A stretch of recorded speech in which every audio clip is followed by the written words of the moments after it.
Hello everyone, welcome to RG smart class. मैं हूं अभिषेक अवस्थी और आपको पता होगा मैं अनअकैडमी पे प्लस एजुकेटर हूं।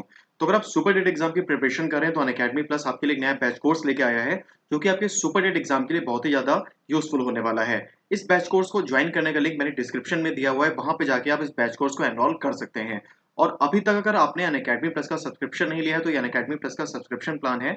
अगर आप 3 मंथ का सब्सक्रिप्शन लेते हैं तो सिर्फ आपको 2250 फीस पेड करनी होती है, 6 मंथ के लिए 3600, 12 मंथ के लिए 4500 और 24 मंथ के लिए 5400। अगर इसमें आप मेरा रेफरल कोड यूज कर लेते हैं एपीआरजीटे तो आपको 10% का डिस्काउंट भी मिल जाता है। और इस सब्सक्रिप्शन में आप डीडीपीएलएसबी, सुपरडेट, केवीएस और एपीएस जैसे सभी एग्जाम की प्रिपरेशन जो है वो कर सकते हैं। अगर आपको सब्सक्रिप्शन लेते समय कोई प्रॉब्लम होती है, कोई इशू आता है तो आप कमेंट में लिख सकते हो, मैं जल्दी आपको आंसर देने की कोशिश करूंगा। तो चलिए हम लोग शुरू करते हैं आज का सेशन। और आज के सेशन में हम ईवीएस के प्रैक्टिस सेट 5 पर डिस्कस करने वाले हैं। तो आज का पहला प्रश्न है कि केवलादेव राष्ट्रीय उद्यान किस राज्य में स्थित है। केवलादेव राष्ट्रीय उद्यान जो है ये किस राज्य में स्थित है? तो इसका सही आंसर है ऑप्शन ए, राजस्थान। केवलादेव राष्ट्रीय उद्यान जो है ये राजस्थान में स्थित है, ध्यान रखेंगे। और ये साइबेरियन सारस के लिए प्रसिद्ध है। हर साल जाड़ों में जो साइबेरियन सारस हैं वो साइबेरिया से यहाँ पर प्रवास के लिए आते हैं। और इसके अलावा यहाँ पे जो आपको इमेज में दिख रहा है तो ये है अरावली पर्वत। ध्यान रखेंगे ये विश्व का सबसे प्राचीन पर्वत है अरावली पर्वत, जो कि राजस्थान में स्थित है। इसको भी याद कर लीजिएगा।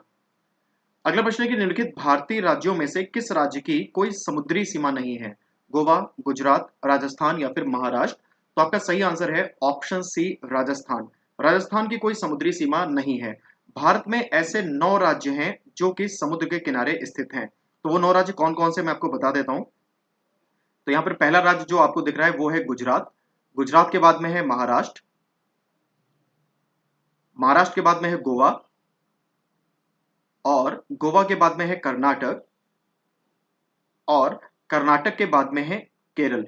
तो पश्चिम में अरब सागर की तरफ ये 5 राज्य हैं जो समुद्र के किनारे स्थित हैं। अगर हम लोग पूरब की बात करें तो यहाँ पे जो सबसे नीचे आपको दिख रहा है यह है तमिलनाडु। तमिलनाडु के बाद में है आंध्र प्रदेश। आंध्र प्रदेश के बाद में है ओडिशा। और ओडिशा के बाद में जो है वो है पश्चिम बंगाल। तो ये भारत में 9 राज्य हैं जो कि समुद्र के किनारे स्थित हैं, इनको आप याद कर लीजिएगा। और गुजरात और महाराष्ट्र का जो तटीय तट है इसको बोलते हैं काठियावाड़। इसको क्या बोलते हैं? काठियावाड़ तट। महाराष्ट्र और गोवा का जो तटीय भाग है इसको बोलते हैं कोंकण तट। क्या बोलते हैं? कोंकण तट। गोवा और कर्नाटक का जो भाग है इसको बोलते हैं केनरा तट।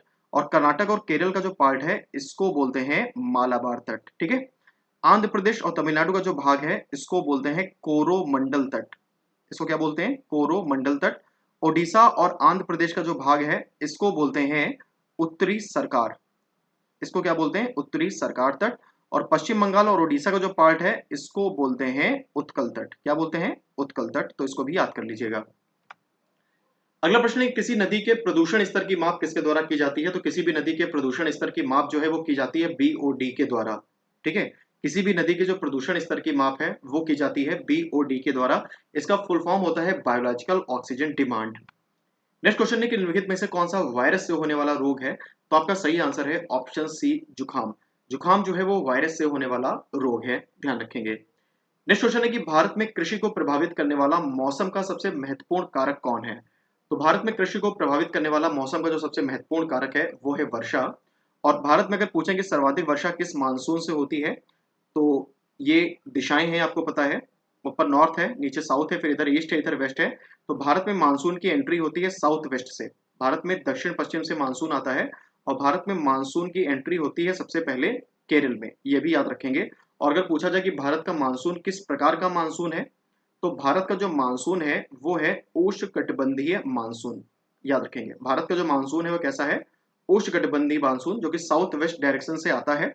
और सबसे पहले इसकी एंट्री होती है केरल में।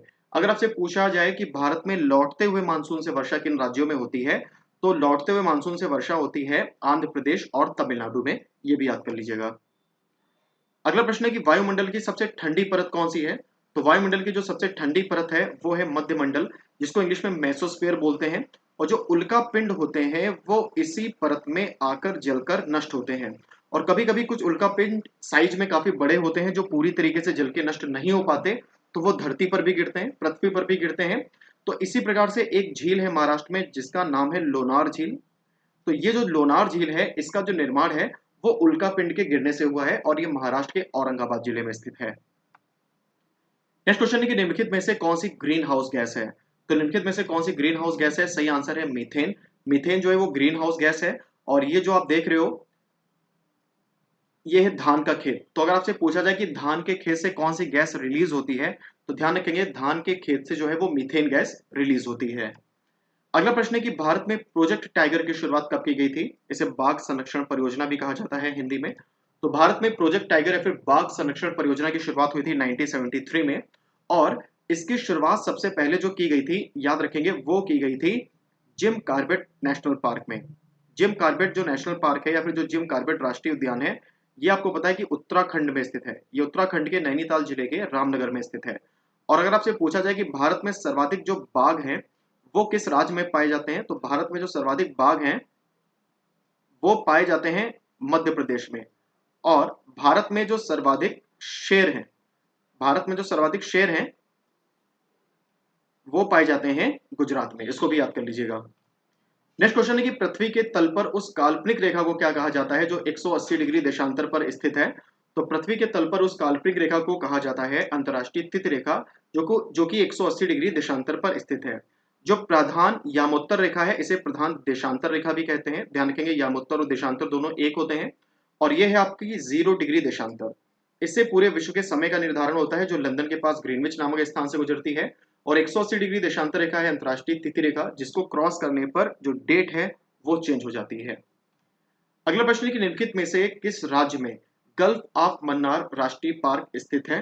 तो गल्फ ऑफ मन्नार जो राष्ट्रीय पार्क है ये स्थित है तमिलनाडु में। और ये आप जो देख रहे हो ये है नीलगिरी पर्वत। तमिलनाडु में जो है नीलगिरी पर्वत है। और नीलगिरी पर्वत की जो सबसे ऊंची चोटी है उसका नाम है दोद्दा बेट्टा। नीलगिरी पर्वत की जो सबसे ऊंची चोटी है वो है दोद्दा बेट्टा।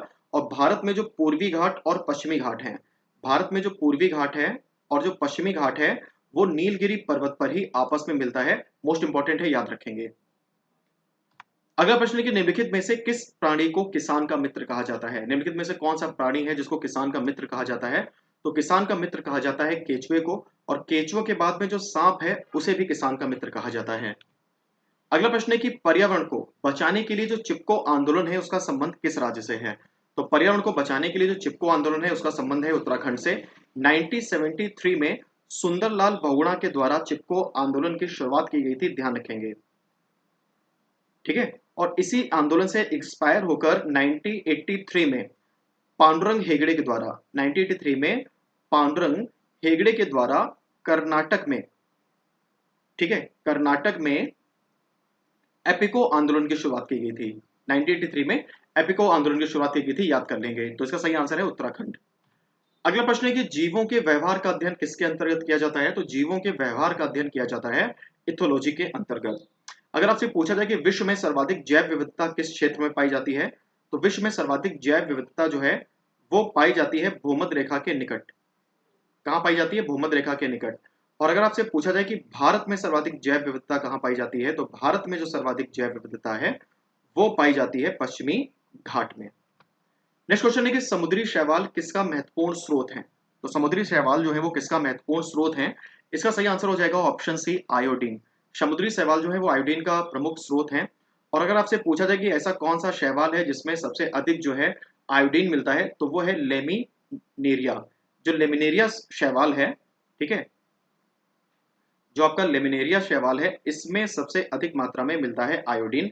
याद कर लेंगे। और कभी कभी ऐसा सवाल पूछते हैं कि ऐसा कौन सा एक शैवाल है जो कि अंतरिक्ष यान में उगाया जाता है तो अंतरिक्ष यान में जो शैवाल उगाया जाता है वो है क्लोरेला। इसको भी नोट कर लीजिएगा। नेक्स्ट क्वेश्चन है कि निम्नलिखित में से लाइकेन जो है वो क्या है? तो लाइकेन जो है वो है सहजीवी। लाइकेन क्या है? सहजीवी। कवक और शैवाल। कवक और शैवाल जो है इनसे मिलकर लाइकेन का निर्माण होता है।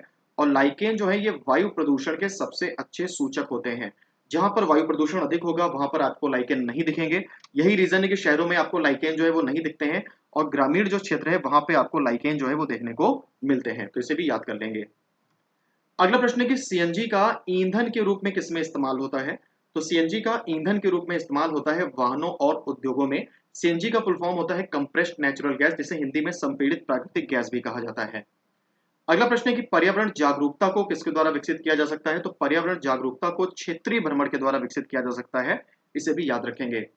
नेक्स्ट क्वेश्चन है कि कृत्रिम वर्षा के लिए मेघ बीजन के लिए किस रसायन का प्रयोग किया जाता है?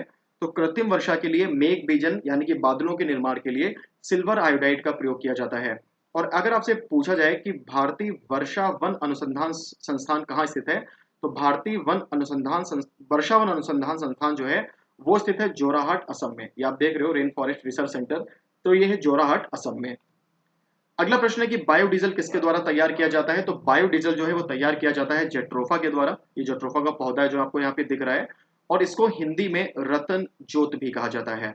जेट्रोफा को हिंदी में रतन ज्योत भी कहा जाता है। नेक्स्ट क्वेश्चन है कि विश्व ओजोन दिवस कब मनाया जाता है? तो विश्व ओजोन दिवस मनाया जाता है 16 सितंबर को। और अगर आपसे पूछा जाए कि ओजोन संरक्षण के लिए जो मॉन्ट्रियल प्रोटोकॉल किया गया था वो किस सन में किया गया था? तो मॉन्ट्रियल प्रोटोकॉल जो है वो किया गया था 1987 में। ये भी आप याद रखेंगे। तो ये आज के सेशन के कुछ इंपॉर्टेंट क्वेश्चंस थे जो अभी आपने देखे। ये क्वेश्चंस आपको कैसे लगे आप कमेंट में जरूर बताइएगा, और वीडियो आपको अच्छा लगा हो तो लाइक करिएगा, शेयर करिएगा, और हाँ, कमेंट में ये जरूर बताइएगा कि आपके कितने क्वेश्चंस सही हुए। अगर आप इस वीडियो का पीडीएफ डाउनलोड करना चाहते हैं तो आप हमारे टेलीग्राम चैनल से डाउनलोड कर सकते हैं। टेलीग्राम चैनल का लिंक मेरे डिस्क्रिप्शन में दिया हुआ है। तो आज के लिए इतना ही, मिलते हैं अगले वीडियो में, तब तक के लिए गुड बाय, थैंक यू।